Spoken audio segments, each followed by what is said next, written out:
Rusiya öz ərazisində müharibəni hiss etməyənə qədər Rusiyanın əhalisi Putinə müqavimət göstərməyəcəklər. Amma bir tərəfdən sosial-iqtisadi durum, Rusiyanın sosial-iqtisadi durumu dəhşətlidir. Bunu kim nə qədər Peterburqda, Moskvada Putin gizlətməyə çalışırsa, hər zaman Moskva və Peterburq inqilab yuvası olubdur.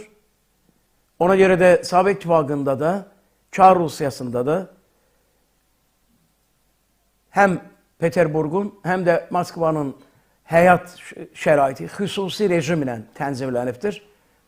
Onlar Rusiyanın digər regionlarından bir neçə pillə yuxarı yaşayıblar. Hər şeylə təmin ediliblər ki, orada inqilabi ruh baş qaldırmasın. Amma indi Moskvanı vurur Ukrayna və Ukraynada Rusiyadan fərqli olaraq insanların yaşayış evlərinə, yaşayış məskənlərinə deyil, Rusiyanın enerji mənbələrinə zərbə vururlar. Çinə səfər etdi. Belə hesab etdilər ki, və Rusiyanın propaganda maşını belə bir mənzərə yaratmağa çalışdılar, baş vurdular ki, Trumpdan dərhal sonra Putinin Çinə səfər etməsi böyük bir uğur filan, yəni orada heç bir uğurdan söhbət getmir, əziz dostlar. Yəni Putin sadəcə öz rəisinin yanına gedir.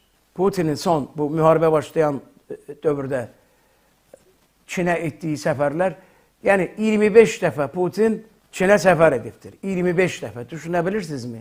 Yəni bir dövlət başçısı, nəhəng bir dövlətin başçısı, o biri nəhəng dövlətin başçısının yanına 25 dəfə səfər edibdir. Səfərlərin də nəticələri yoxdur.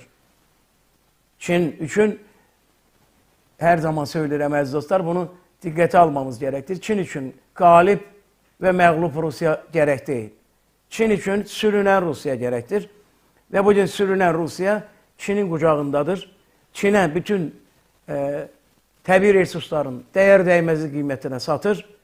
Və Putin getmişdi Xi Jinpingdən ricada bulunsun ki, bu Sila-Sibiri deyilən qaz kəməri, Sila-Sibiri 1 fəaliyyət göstərir. İkincisini də Çin maliyyələşdirsin və inşa etsin. Çindən bu razılığı ala bilməyibdir.